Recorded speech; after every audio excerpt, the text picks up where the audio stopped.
Well, good day my friends, it's your old pal Jordan the Lion. How are you all doing today? I hope you said great. I am in Mooresville again, and you know, for some reason, because I got into racing the last year or two, everything on my YouTube, I mean, if I walk away and don't trigger another video, it goes straight to the Dale Earnhardt Jr. podcast. And so I want to go see where he records at, and I want to go see his race shop today, so that's what we're going to do. Daze with Jordan the Lion, it begins right now.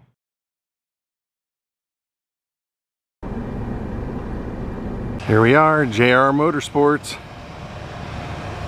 Hall of Fame race car driver. One heck of a nice guy too. His podcast, you can just tell he's a very good guy. Grew up with some big shoes to fill, and even a lot of times I feel like he didn't get as much time with his dad as he would have liked. I mean, I guess anybody could say that, but oh nice, it says that this was officially commissioned during a formal United States christening ceremony for this flagpole. Look at that, as soon as you come in you can buy all kinds of racewear and stuff, but even podcast. Dirty Mo.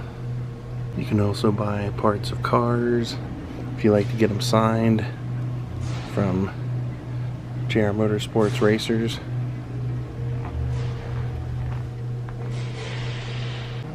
Get yourself a race used tire. Here they have a couple of helmets signed by Dale. And a Sundrop Dale Jr., which is great. That's great that he was sponsored by Sundrop, because the old Dale Sr. Sundrop commercials. And they do sell merch for all the racers.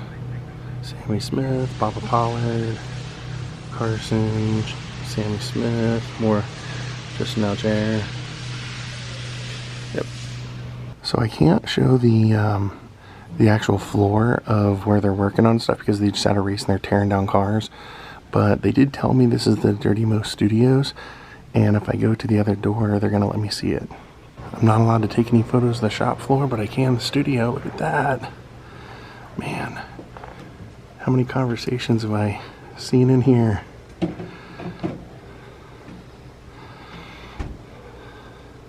I would actually say, since I didn't grow up being a NASCAR fan, watching these has made me one. Hearing all the stories has made me research a lot more of the history.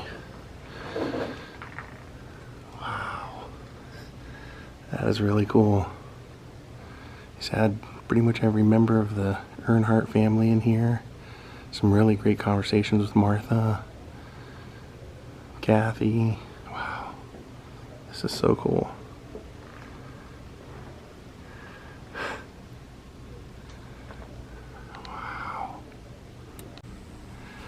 Hendrix, Elvis. Yeah, that's the other thing.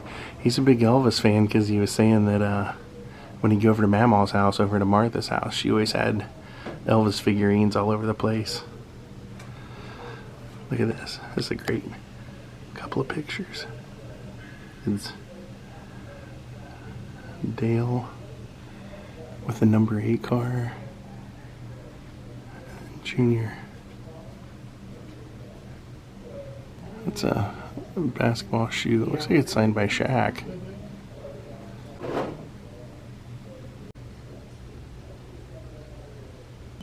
Gary Busey. All those guys. Jeff Bridges. Bikini contest. Dirty Mo microphones. That's really cool of them to let me come in here and film stuff and look around. Now take a look at this. See the 76 ball on that image right there? That's out at his place. That is the 76 ball from North Wilkesboro. He and his buddies went out there in, I think, 2014. They were looking around and he ended up getting that and taking it out to his property. And look at all the signatures here on the Dirty Mo car hood. Richard and Kyle, they were actually just here promoting the 75th anniversary of Petty's. And of course, if you haven't seen my video, go check it out. I went out there and met him out at the Petty Museum for Petty Appreciation Day.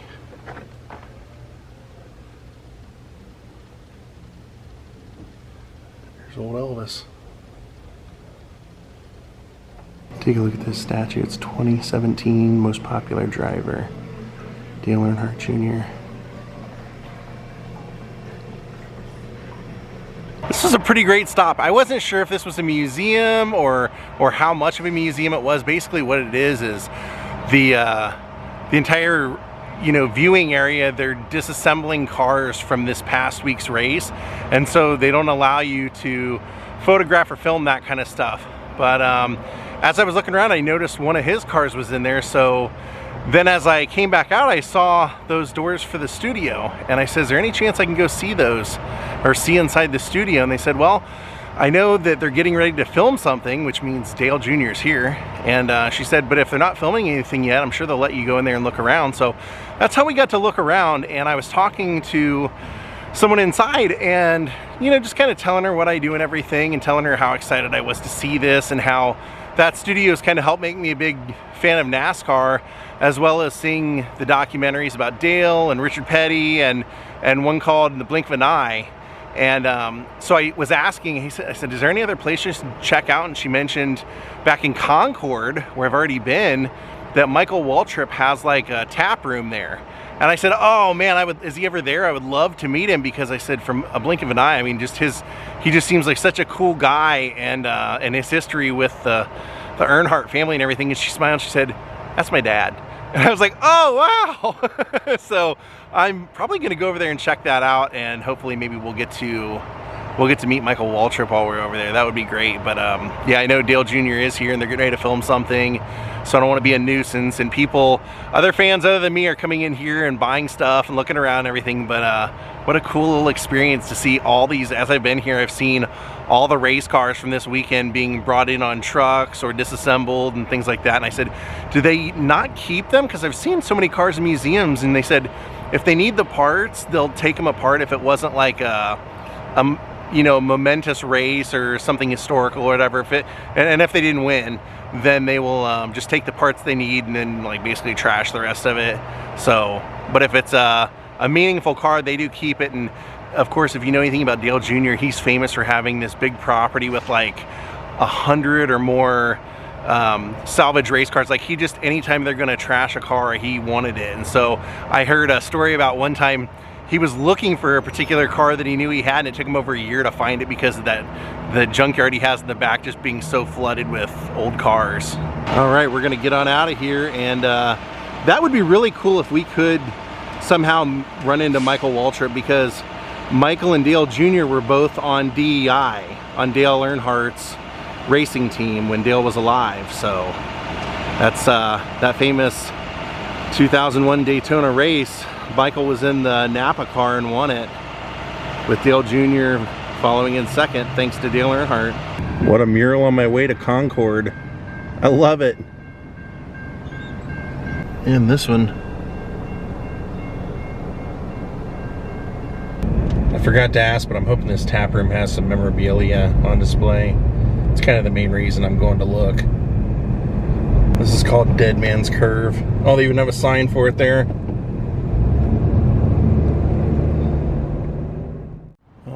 We made it. It certainly looks like the kind of place that could have vehicles inside, doesn't it? Who knows? I know he does have a, you know, everybody gets into businesses after they retire from racing, and he was always into the food side of things and wanted to have his own tap room. Now he does. So as soon as you walk in, everything's done in the round like a racetrack. You can walk all the way around the bar. They've got all kinds of stuff to do. They've got merch for the tap room in here, games, but not really much racing history of his or anything like that. They're keeping it really based around being a tap room. Okay, well, they do have a couple of his helmets. I do got to mention that because that's kind of cool. Actually, that's really cool. You can see his name right there on the front. That's back when it was the Winston Cup. And then right here they have his Dale Earnhardt tribute helmet. Of course, they were really good friends, like I mentioned, and you can see he put Dale's image right there on top.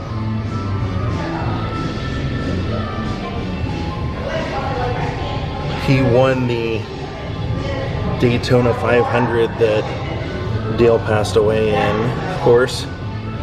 And he was part of DEI. He was part of Dale's race team. Dale was kind of ensuring that one of the three, either Dale Jr., or Michael, would win that race. And then on this Aaron's helmet, that's kind of cool because it's got like images of his entire career. How neat is that?